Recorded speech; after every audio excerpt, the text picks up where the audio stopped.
Mark Lesko podcast once again. Leslie Timble joins. I guess I'm going to probably change the name, but for right now we're calling it Muscle Radio. So Leslie Timble joins us once again. It's great to have her back on. If for those of you who've been following me, you've seen her on here before, but she's back on after quite a bit of time, and it's as always, Leslie. It's great to have you back.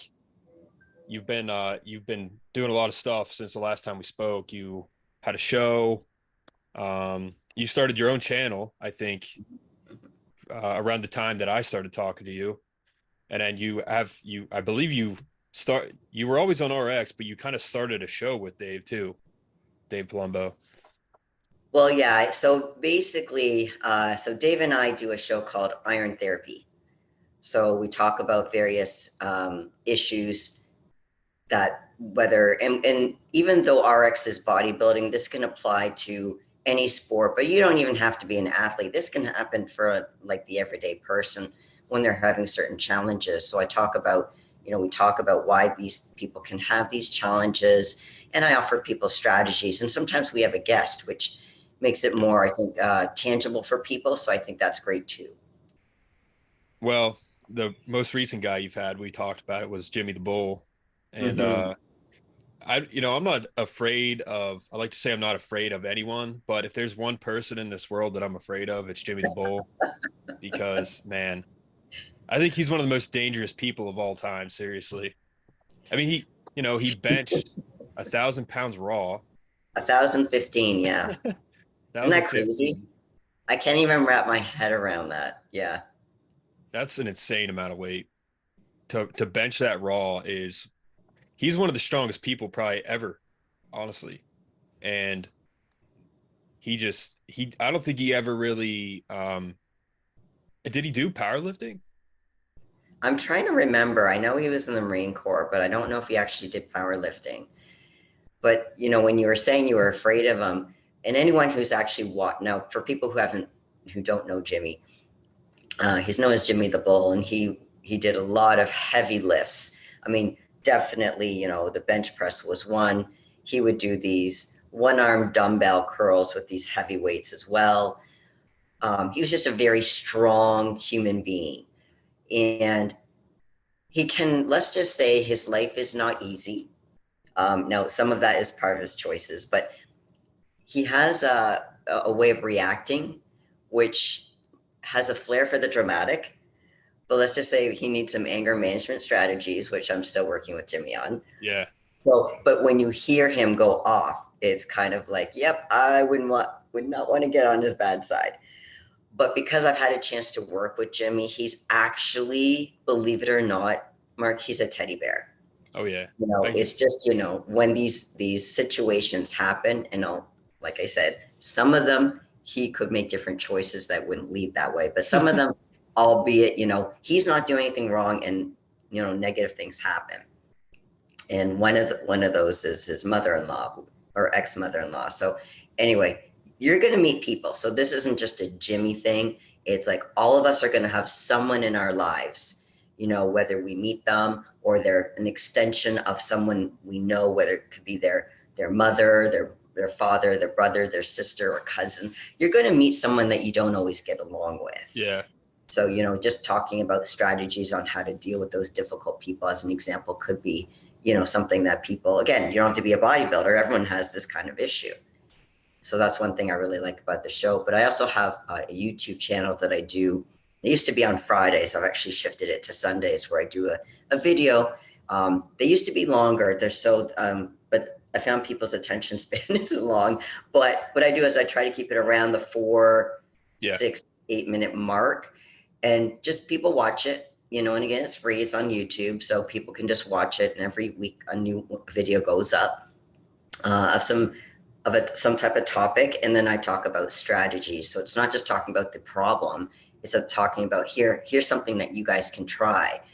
So, and I'm always open for feedback as far as, what do you want to see more of, maybe less of? Is there a topic I haven't covered you'd like me to cover? So, and I also do a YouTube live every week, but because of my schedule, I can't commit to a specific day and time, but it's usually a Thursday or Friday evening. So Anyone who follows me on Instagram, you know, well, it's not just me, anyone who goes live, you'll get a little notification. And if the timing works out, join me and we can talk.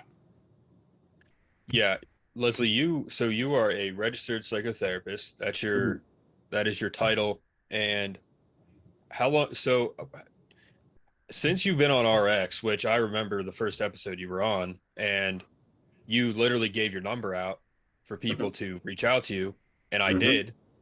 And that's kind of how this came about. Um, has your clientele grown since being on RX? It's grown, but not as much as you would think. And a lot of that is still there's this stigma that if you speak to someone, there's something wrong with you. And what I want to, you know, for anyone who's listening, if you're afraid to reach out, now granted, you know, not everyone's the same as far as whether it be qualifications or you have to have the right rapport, like a coach. You could have Right. someone who's very knowledgeable as a coach, but they don't know how to coach other people. They might be able to coach themselves. So it's about finding the right person for sure. But that, you know, what will other people think? Well, first of all, it's confidential. No one else has to know. One, but and there's also this kind of the, well, doesn't this mean I'm a weak person if I can't figure things out on my own? Think about other things other than therapy. Like for me, I can drive a car, but I'm not a mechanic. So it's, you know, there's nothing seriously wrong with me if I say, hey, you know, this isn't my forte. If something is rattling in my engine, you know, it's kind of like I Yeah. take it to an expert. And when people come to see me, you know, I know I'm doing my job if they don't have to see me for a long period of time, as long as they're doing their part. Because what I do is I do a deep dive as far as, you know, the issues, when they started, what's contributing to them continuing, what strategies can we put into place to overcome those problems so that they end up not seeing me. So in a way, it's kind of good that I don't have a long retention rate with my clients because they do so well. But there's again that stigma, oh, there's something wrong with me. Well, guys, everyone's got issues. Everyone's got issues. There might be different issues, but everyone's got issues. And it's sometimes really nice to talk to someone who will have your undivided attention and who will not be biased. Because when we go to our friends and family, they might mean really well, you know, but they don't have the training and they're not gonna be objective. When you go to someone like myself, I'm objective and I'm trained, then you know you're on the right path. So it's hard to open up to a stranger. I totally get that. But like I tell all my, you know, people who are just considering, I said, try one session. Then you'll know by the end of the session, do you want to continue or not? And if you don't, that's okay. You have to find the right fit for you. So, you know, I Right. want people to understand that, you know, it's everyone's got issues. It's a matter of if you're stuck, I mean, by all means, try to find out a, you know, system that works for you if you can try to solve it. But if you're not able to resolve it, more time may not help because if you're not employing new strategies, that's not going to change the situation. Right. So it's trying to say you might need another opinion and ideas to be able to overcome those hurdles. And that's where I come in. Yeah, I'll say every time I've talked to you, even on an episode, I always feel better afterwards. And Dave has said that too. Dave Palumbo, for you guys that don't know, Dave Palumbo of RX Muscle.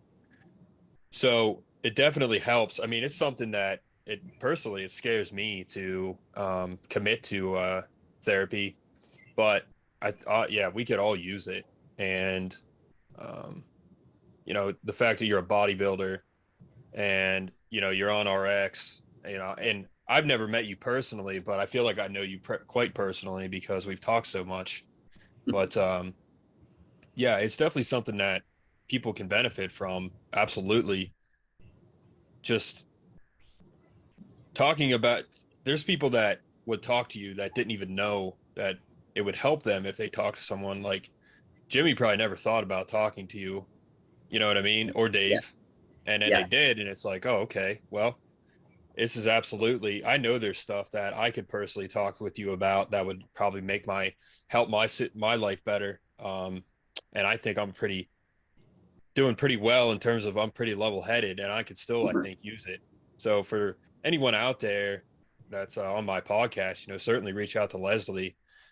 You know, she has her own YouTube. She's on RX every week, and she has on Instagram, and you can plug that eventually. But yeah, absolutely, reach out to Leslie. It eventually, if you are interested in talking, because I can personally say that it definitely helped me. But um, Leslie, have you always? So how long have you been a psychotherapist?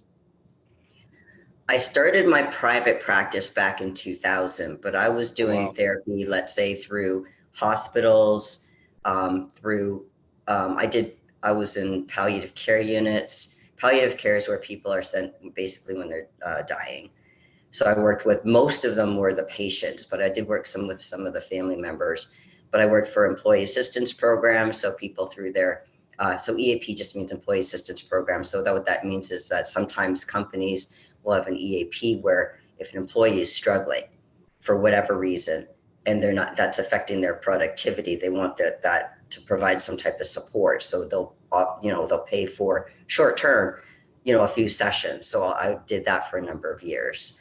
So I worked in various units and different kinds of things as far as doing the psychotherapy piece, but my private practice started in 2000. So I've been doing this for this therapy thing for almost 30 years. So Wow. I've seen quite a few things, shall we say. Absolutely. And the thing that you just mentioned, is that like Canadian? Is that a Canadian thing? Which is the Canadian thing? Yeah, is that you did you do that in Canada? What you just Oh yeah, mentioned. all of it's been in Canada. Yeah, yeah. Right, right.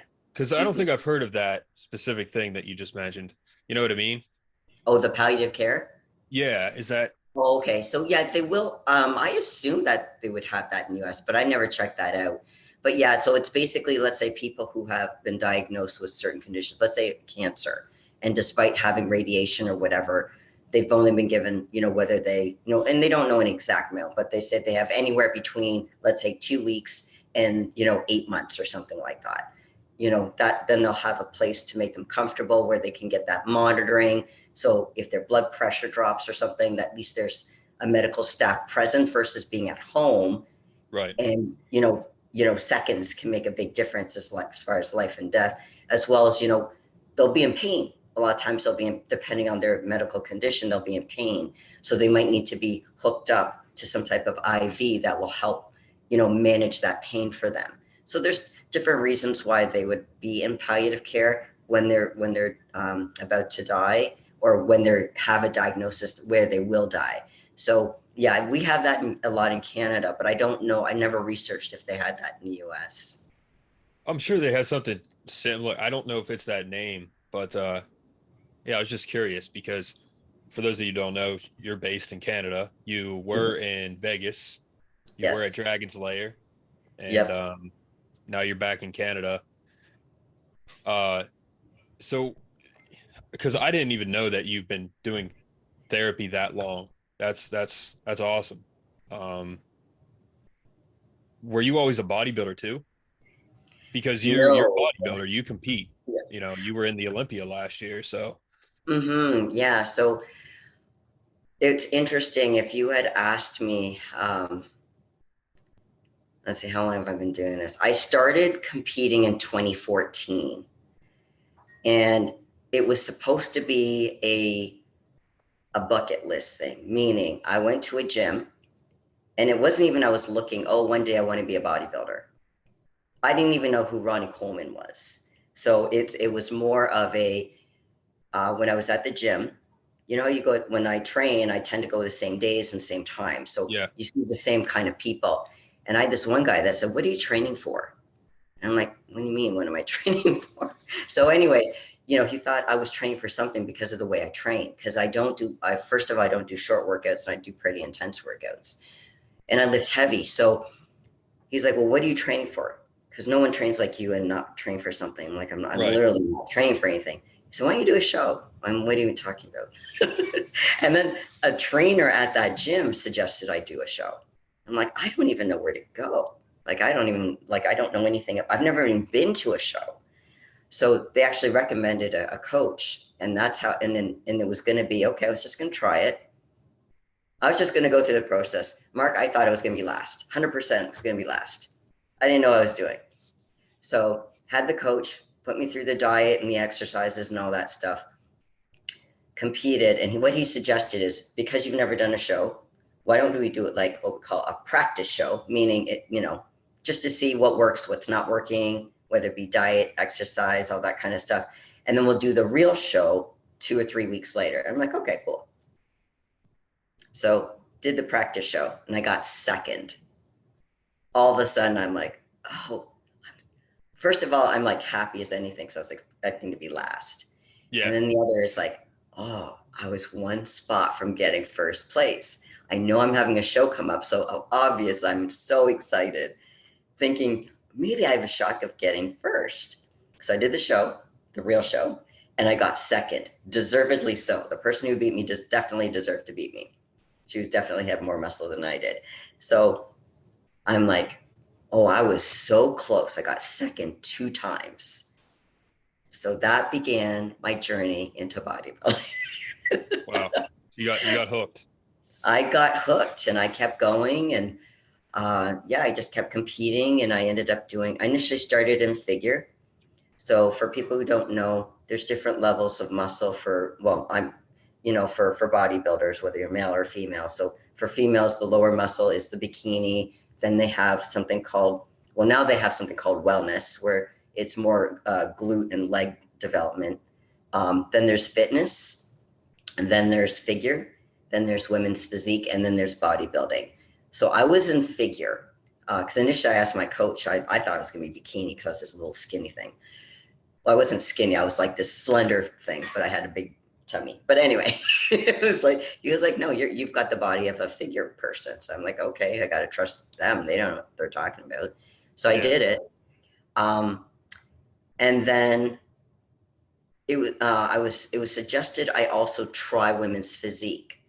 And I thought, okay, don't you have to have a lot of muscle for women's physique? They said, just try it. So I did. I competed in both, and we wanted to find out, my coach and I, as far as rating, how do the judges prefer me in figure or women's physique? So based on the feedback and how I placed. And I started placing better in women's physique than I did in figure.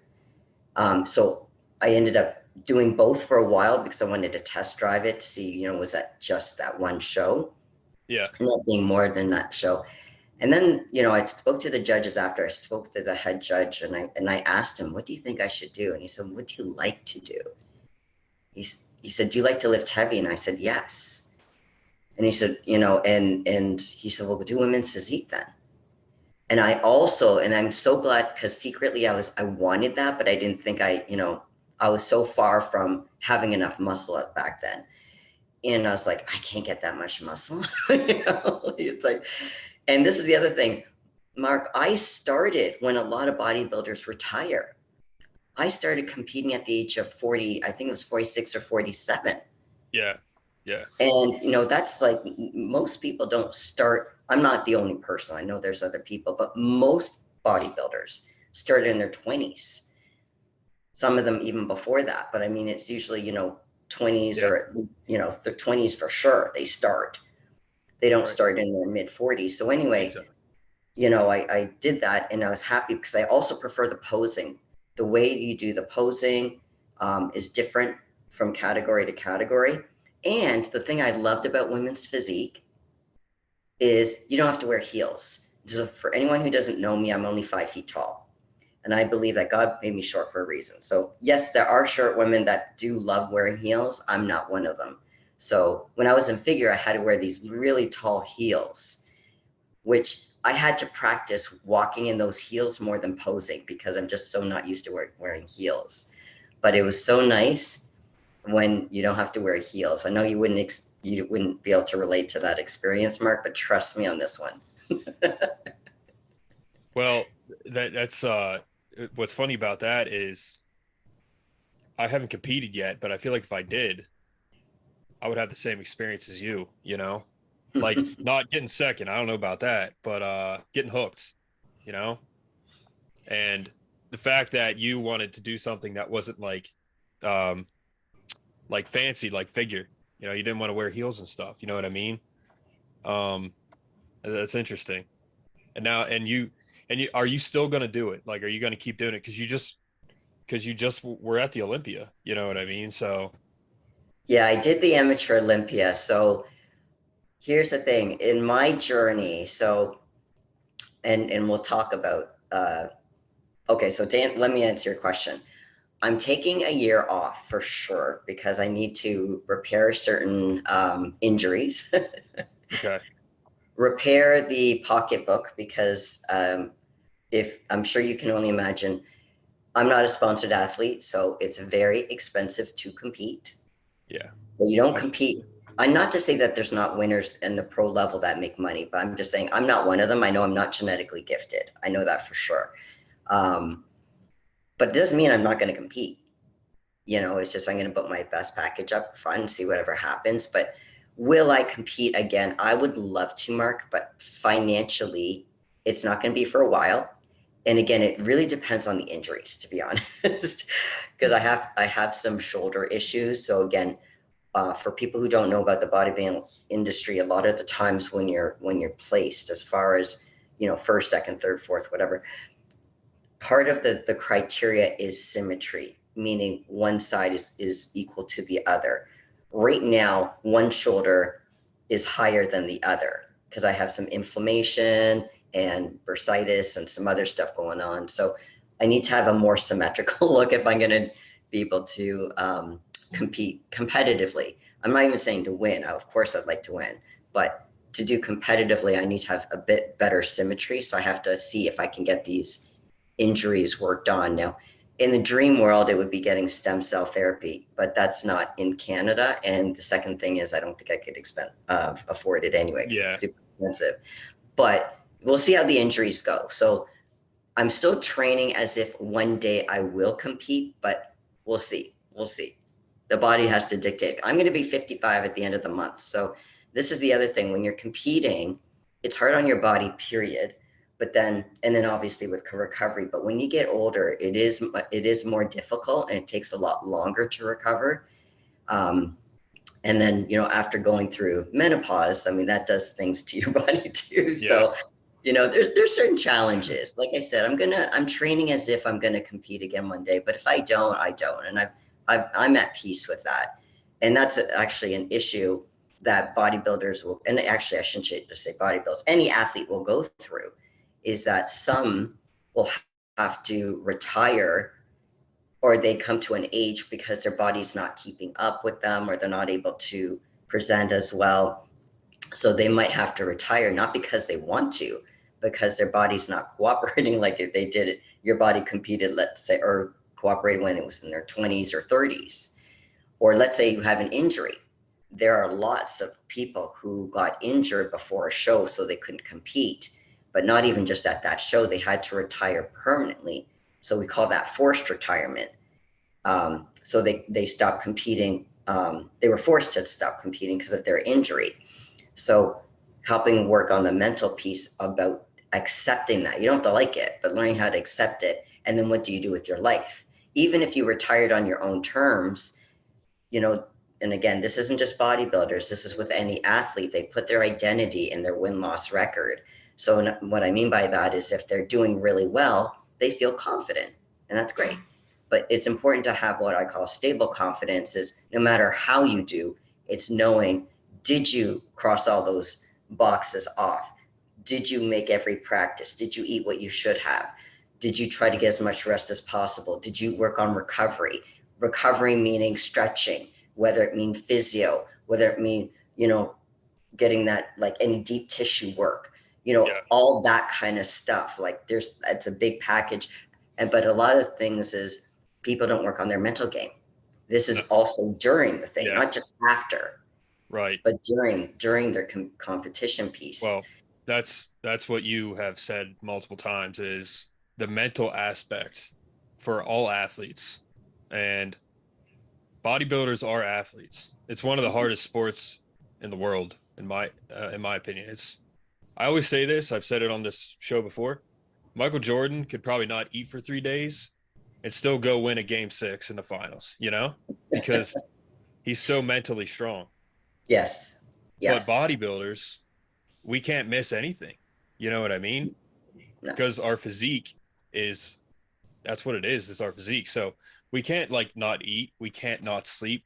You know, there's so much, like you just said, you got to stretch and everything. Even like tanning is important, Oh yeah. you know, and Yeah. that's, stretching and tanning are two things for me that I kind of find to be a pain, but I do them. I mean, it's even tanning, just something as simple as tanning. Like I'm like, oh man, I got to go in here and sit in this bed for 9 minutes or whatever. And even though it's not that hard, it's just like an extra thing that you have to do if you want to look different. You know what I mean? So, and it pays off, but um, yeah, it's the mental side of it, which is what you do, is so incredibly important. And I still feel like it's a new thing where people are like, oh yeah, I should talk to someone, you know, Mhm. like Yeah. even D1 athletes. I mean, I'm a Penn State guy. I grew up near Penn State University, Penn State football, and there's probably players on that team that still don't understand the concept of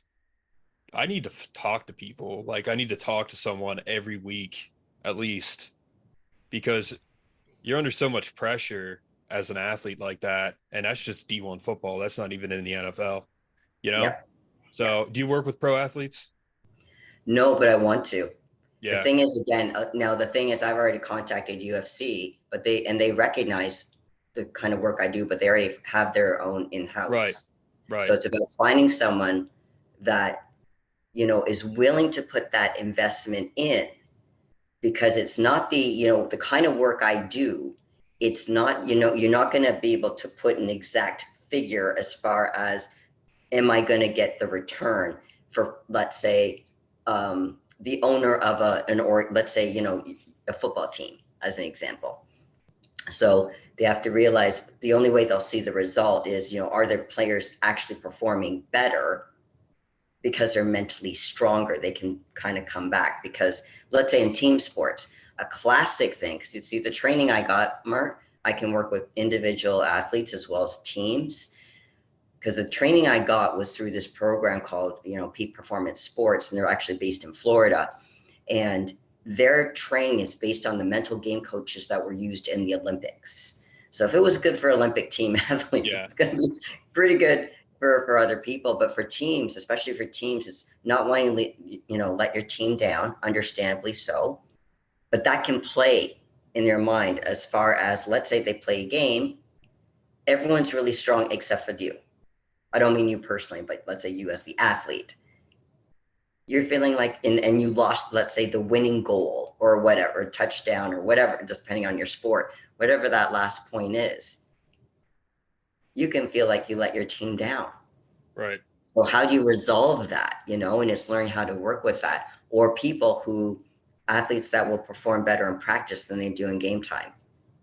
Yeah. Or let's say they do well, but on the big championship games, that's where they tank. So it's learning, there's a definite need. And most athletes understand there's a mental component. But the problem is a lot of people aren't willing to put the investment. But this is just as important, if not more important, than the physical training. Yeah. Because you can be physically in top-notch condition. If your mother's dies before your show or your game, can you, like, this is the thing. Yeah. Not to say the physical training is not important. It's absolutely. What I'm saying is that any serious athlete will hire someone like myself, whether it's individually or on the team, because team cohesion obviously is important, because sometimes not everyone in the team gets along, and learning how to navigate that is its own little piece. But it can work, but it's, again, are you going to invest in it? Because it's investing in your performance. Because it's hard to measure, that's why people don't hire mental game coaches, is because it's hard for them to kind of see the end result until they go through the process. But yeah, it feels like it's very early, even though many athletes, like the top level athletes, have been doing it for years. I mean, like, and I think I've told you this before, Tom Brady, it's not like he doesn't know what he's doing, you know, Right. like, but guess what? He's got numerous coaches. Yeah. What does that tell you? If you get a GOAT, a greatest of all time, if you get an athlete who's at the top, like one of the top tier athletes, and they have multiple coaches, that's a strong message. They're staying on top for a reason. And sometimes it's the accountability. It's not to say you don't know what to do. Sometimes we need the accountability. And guess what? We're all human. We all have insecurities. So we all have bad days. Yeah. Do you know how to extract the best when you're having a crappy day and you've got a championship game? Let's say you didn't sleep. Let's say you broke up with your boyfriend, girlfriend. Let's say your dog died and you're really close to your dog. I mean, there's so many things. Do you know how to bounce back? Just kind of, shoving it inside and hoping for the best? It might work, but it may not. There's some guaranteed strategies that if you implement them, these will work. But you don't all of a sudden contact me the day before a championship game, say, what can I do, Leslie? I can try, but a lot of this is anything. It's a skill. You need to practice it before you hit your game, before the game, the championship game, or even the smaller games. Absolutely. Yeah, there's so much that you mentioned in terms of like that can happen to you that isn't planned at all, because it's never planned, honestly, No. anything that bad that happens. So absolutely, Leslie. Um, we're hitting the timer here, so plug your YouTube. Obviously, we said you're on RX. Plug your Instagram, and then reach out to Leslie if you would like, and I'll put her stuff below in the comments too, in the description. Sure. So yeah, on Facebook, so it's just Leslie Timbol. So LESLEY TIMBOL. But yeah, just check the links. And then for my Instagram, it's Leslie T. So LESLEY as in Tom _mental_iron. My YouTube channel is actually my profile. I forget the actual link, but it's actually called Mental Iron. Yeah. Again, the YouTube videos go out it used to be every Friday, but now it's every Sunday. And if you have any topics that you want me to cover, or if there's anything that you want me to come back on the show and talk with Mark on, please feel free to reach out either to myself or to Mark. Just send me a DM on Instagram is probably the best way to reach. Yeah, through my IG, the Leslie T _mental_iron. If you guys have any questions, if you want to have any ideas as far as whether it's for my videos that I'll post every week, or something that you want me to talk with Mark on next time, anything like that, feel free to reach out. Like I said, I'm on Instagram Live every Thursday or Friday. Again, I can't commit to an exact day or time, but it's usually in the evening, one of those evenings. And then you can just kind of ask me questions live, and I interact with people that way. And sometimes, Mark, I even have Jimmy the Bull join me on my live, depending on his schedule, and sometimes Lee. Now, when Lee Priest gets on, I don't get too many words in, but it's very entertaining, I guarantee you. Oh, it's very entertaining. I can tell you firsthand. Um, Leslie, real quick, who is the most famous person you've ever like talked to in your career in terms of like bodybuilding, whatever? Like, if you talk to Arnold Schwarzenegger, who's the most famous person you've ever talked to? Besides, I mean, Lee Priest and Dave and Jimmy, they're all, they're all in their own realm in terms of they're famous. But Yes. is there anybody besides that? Flex Lewis. Flex Lewis? Okay. Okay. Yep. Yeah. Yeah, there's some other IFBB pros I've spoken with as well. I mean, Andrew Jack, spoken with, having a conversation, not just hi. Yeah. I've said hi to Jay Cutler, but I've never had a conversation with him. Right. But yeah, as far as what people know, and again, these are bodybuilders, but Yeah. yeah, certain other people I can't really say because I've seen them as clients and it's confidential, so I don't want to put that stuff out there. But like Flex Lewis, because I went to his gym, Dragon Slayer. I also did another gym called Fit Club in Vegas, but Vegas has so many gyms. There was a gym that just opened up recently, and there. So I mean, like one day when I do go back, I don't know when that's going to be, but one day when I go back, I want to try some other gyms as well because just so many. Absolutely. Yeah. I wanted to ask you that. And, I figured that you've probably met some pretty famous people and you've been around. I mean, you lifted at Flex Lewis's gym, so that was a huge, that was a huge place. That was a huge place to lift. I mean, that's I'm sure it was a fantastic experience. As someone who appreciates gyms, unfortunately, I don't have a lot of good ones where I'm from, but that's um that's something that eventually, hopefully, I'll have. But yeah, it's and when you were at Dragon's Lair, it was new, so that's Mhm. another cool thing about that too. But and then Hottie has his gym too. That's another one. I can't remember the name of that, but that's another gym that was like new, that was big, and Yeah, the West Coast really isn't the Mecca anymore. It's mainly no, Vegas and Texas and yeah, those even two. like New York. I mean, they're all Florida, everywhere. They're everywhere now. So it's They not just are. the Mecca of Gold's Gym. It's yeah. So, but all right, Leslie, thank you for coming back on. Appreciate it. And Well, yeah, thanks for having me, Mark. I really appreciate that. yeah, hopefully have you back on again soon. So.